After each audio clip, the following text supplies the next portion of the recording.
औज़ुबिल्लाहि मिनश्शैतानिर्रजीम बिस्मिल्लाहिर्रहमानिर्रहीम फ़क़ुतिया दाबिरुल क़ौमि अल्लज़ीना ज़लमू वल्हम्दुलिल्लाहि रब्बिल आलमीन।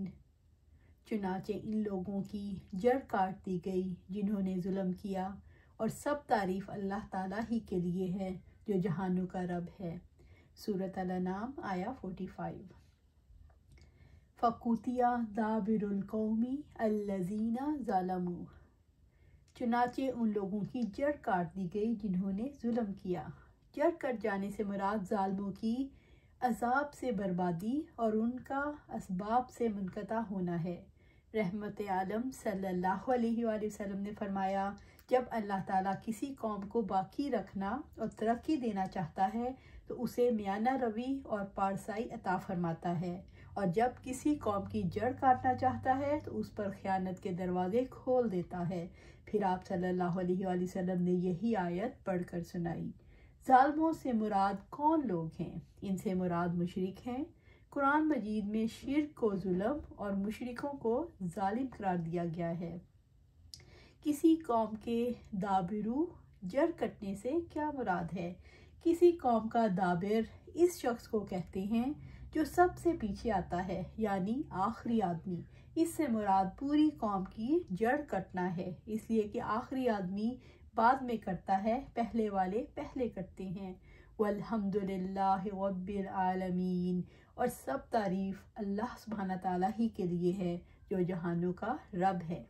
अल्लाह ताला की क़ज़ा व क़दर ने झुटलाने वालों की जो हलाकत मुक़द्दर की है, इस परवरदिगार आलम की तारीफ़ है, क्योंकि इसी से अल्लाह ताला की आयात, इसी के औलिया की इज़्ज़त व तकरीम, इसके दुश्मनों की ज़िल्लत और रुसवाई और रसूलों की तालीमात की सच्चाई ज़ाहिर होती है। अल्लाह ताला की हम तो उसके इनामात पर होती है, फिर इंसानों की जड़ कटने पर वल्हम्दुलिल्लाहि रब्बिल आलमीन, और सब तारीफ़ अल्लाह ही के लिए है जो जहानों का रब है। इसमें क्या हिकमत है? अल्लाह ताला की ज़मीन का ज़ालिमों से पाक होना उसकी रहमत है। अल्लाह ताला की हम इसके इनाम पर शुरू होती है, तो ज़मीन को पाक करना इसका बहुत बड़ा इनाम और अल्लाह सुब्हाना ताला की रहमत है। कुल अरअयतुम इन अख़ज़ल्लाहु समअकुम व अब्सारकुम व ख़तम अला कुलूबिकुम मन इलाहुन गैरुल्लाहि यातीकुम बिही उन्ज़ुर कैफ़ नुसर्रिफ़ुल आयाति सुम्मा हुम यस्दिफ़ून। आप कह दो, क्या तुमने देखा कि अगर अल्लाह ताला तुम्हारी समात और तुम्हारी बीनाई ले ले और तुम्हारे दिलों पर मोहर लगा दे, तो अल्लाह ताला के सिवा कौन माबूद है जो तुम्हें ये नेमतें दिला दे। आप देखें हम किस तरह आयात को फेर फेर कर लाते हैं, फिर भी वो मुंह मोड़ लेते हैं। सूरत अल-अनाम आया 46। कुल आप कह दो, यानी ए मोहम्मद सल्लल्लाहु अलैहि वसल्लम, आप इन झुटलाने वालों और दुश्मनी रखने वालों से कह दो, अरअयतुम, क्या तुमने देखा? इसमें ताज्जुब, इन अख़ज़ल्लाहु समअकुम व अब्सारकुम व ख़तम अला कुलूबिकुम, अगर अल्लाह ताला तुम्हारी समात और तुम्हारी बिनाई ले ले और तुम्हारे दिलों पर मोहर लगा दे, अगर अल्लाह ताला तुम्हें ऐसी हालत में ले आए कि ना तुम्हारी समात हो, ना बसारत और ना सोचने समझने की कुव्वत। आयत में मज़कूर तीनों अज़ा जो इंसानी जिस्म के अशरफ अज़ा हैं, सबसे बड़े और सबसे ज़्यादा अहम हैं, जिसका शर्फ बहुत ज़्यादा है, जब वो बेकार हो जाते हैं तो जिस्म इंसानी का निज़ाम मुअत्तल हो जाता है। इसलिए अल्लाह ताला ने इन्हीं तीनों का जिक्र किया। मन इलाहुन गैरुल्लाहि यातीकुम बिही, तो अल्लाह ताला के सिवा कौन माबूद है जो तुम्हें ये नेमतें दिला दे? है कोई ऐसा माबूद जो ये कुव्वत लौटा दे? अल्लाह ताला के सिवा कोई भी कादिर नहीं, तो मान जाओ कि वही एक माबूद है। जब अल्लाह ताला के सिवा किसी की कुदरत नहीं जो आँखें, कान और दिल अता कर सके, तो फिर अल्लाह ताला को छोड़कर इनकी इबादत क्यों करते हो जिसके पास कुछ भी इख्तियार नहीं? इंसान को कान, आँखें और दिल जैसी सलाहियतें देकर रब का क्या मुतालबा है। अल्लाह ताला ये चाहते हैं कि इंसान कान रखते हुए गौर से सुने, क्योंकि सब कुछ उसी ने अता किया है। जैसा कि अल्लाह सुब्हानहू तआला फरमाते हैं, कुल मन यर्ज़ुकुकुम मिनस समाई वल अर्दी अम्मन यमलिकुस समा वल अब्सारा व मन युखरिजुल हय्य मिनल मय्यिति व युखरिजुल मय्यिता मिनल हय्यि व मन युदब्बिरुल अम्र फसयकुलूनल्लाह फ़कुल अफ़ला तत्तकून फ़ज़ालिकुमुल्लाहु रब्बुकुमुल हक़ फ़माज़ा बादल हक़्क़ि इल्ला ज़लालु व अन्ना तुसरफून। आप कह दें कि कौन तुम्हें इस आसमान और ज़मीन से रिस्क देता है, या कौन है जो कानों और आँखों का मालिक है, और कौन जिंदा को मुर्दा से निकालता है और मुर्दा को जिंदा से निकालता है, और कौन हर काम की तदबीर करता है। तो जल्द ही वो कहेंगे अल्लाह सुब्हाना ताला। कहो तो क्या तुम डरते नहीं? सो अल्लाह ताला तुम्हारा हकीकी रब है। फिर हक के बाद गुमराही के सिवा क्या है? फिर तुम किधर फिरे जा रहे हो? सूरत यूनुस आया 31 और 32। अल्लाह ताला ये चाहते हैं कि इंसान आंखें रखते हुए तवज्जो से देखे और सबक ले। कुल हुवल्लज़ी अंशाकुम व जअल लकुमुस समा वल अब्सार वल अफ़इदा कलीलन मा तशकुरून। कह दो वो अल्लाह सुब्हाना ताला वही है जिसने तुम्हें पैदा किया और तुम्हारे लिए कान, आंखें और दिल बनाए, तुम बहुत कम शुक्र अदा करते हो। सूरत मुल्क आया 23। अल्लाह ताला ये चाहते हैं कि इंसान दिल रखते हुए गौर व फिक्र करे और वाक़या से सही नताइज अखज़ करे।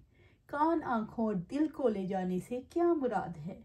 इससे मुराद ये है कि इंसान सलाहियत रखने के बावजूद इनसे वो काम ना ले सके, यानी कानों से तवज्जो से ना सुन सके, खुली आँखों से हक़ाइक़ को ना देख सके और दिल से गौर व फिक्र ना कर सके। इंसान से कान, आँखें और दिल क्यों छीन लिए जाते हैं? जो इंसान अपनी सलाहियतों से वो काम ना ले जिसकी वजह से सलाहियतें दी गई हैं, तो वो अपने आप को ख़तरे में डाल देता है। मसलन बज़ाहिर कान मौजूद हैं मगर हक़ सुनने के लिए बहरे हो जाएं, बज़ाहिर आँखें होने के बावजूद हक़ देखने के लिए आँखें अंधी हो जाएं, बज़ाहिर दिल हो मगर समझने की सलाहियत से महरूम हो जाए। इस तरह इंसान अपने आप को बेकदर कीमत बना लेता है। सलाहियतों के लिए नाअहल साबित हो जाने पर इससे ये नेमतें छीन ली जाती हैं। दुनिया में रहने वाले ऐसे इंसान जिनसे कान, आँखें और दिल छीन लिए जाएं, किस नौयत के इंसान बन जाते हैं? जिसके पास ना कान रहें वो बहरा बन जाता है, जिसके पास आंखें ना रहें वो अंधा बन जाता है, और जिसके पास दिल ना रहे वो बेअक्ल दीवाना बन जाता है। ऐसा इंसान आखिरत के एतबार से जलील और बेकीमत होकर रह जाता है, और उससे बड़ी कोई महरूमी नहीं। ये सवाल कि मन इलाहुन गैरुल्लाह यातीकुम बिही, तो अल्लाह ताला के सिवा कौन माबूद है जो तुम्हें ये नेमतें दिला दे, इंसान को कहाँ लाकर खड़ा कर देता है। इंसान ये जानता है अगर इसकी कुव्वतें अल्लाह ताला छीन ले तो कोई वापस नहीं दिला सकता। गौर व फिक्र करने वाले के लिए ये सवाल कब भी तारी कर देता है। ये सवाल इंसान को अल्लाह ताला के अजाब के सामने लाकर खड़ा कर देता है। उन्जुर कैफा नुसर्रिफुल आयाति सुम्मा हुम यस्दिफून। आप देखें हम किस तरह आयात को फेर फेर कर लाते हैं, फिर भी वो मुंह मोड़ लेते हैं। अल्लाह ताला ने तवज्जो दिलाई है कि देखो हम अपनी आयात को किस किस असलूब में बयान करते हैं, कैसे अपनी निशानियों को तरह तरह से सामने लाते हैं ताकि हक का रास्ता रोशन और मुजरिमों के रास्ते से वाज़े हो जाए। सुम्मा हुम यस्दिफून, फिर भी वो मुंह मोड़ लेते हैं। सदफ का मतलब है पहलू तही करना, मुंह मोड़ना, कतराना, रू गिरदानी करना। सदफ का फेल बीमार ऊंट से सरजद होता है, वो एक तरफ झुकता है और सीधे रास्ते पर टेढ़ा चलता है। यस्दिफून से मुराद ये है कि वो इंसान जिसके सामने हक वाज़े किया जा रहा है वो बीमार ऊंट की तरह एक तरफ झुकते हैं।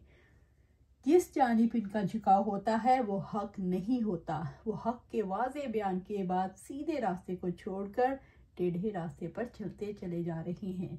वो अल्लाह ताला की आयत से एतराज़ करते हैं। हक को छोड़ने वालों के लिए इस फेल का काबिल नफ़रत तस्वुर कर दिया गया। तो अल्लाह सुब्हानहू तआला से दुआ है कि हम जब भी हक सुने समझें तो बस उस पर लब्बैक कह दें, समीना व अताना करें, क्योंकि जब हम थोड़ा कश्मकश में पड़ते हैं तो शैतान हमें घेर के ले जाता है। कभी ये ना कहें कि मैं कल करूँगी, अभी और इसी वक्त, अभी और इसी वक्त, अभी और इसी वक्त। जब हमने ऐसा रवैया अपना लिया तो इंशाल्लाह शैतान हम पे हावी नहीं होगा, क्योंकि हम अपने नफ्स के ख़िलाफ़ भी जाते हैं। नफ्स भी आसानी चाहता है, नफ्स भी हमें चाहता है कि हम कम से कम पर राज़ी हो जाएं, लेकिन हमने ये नहीं करना।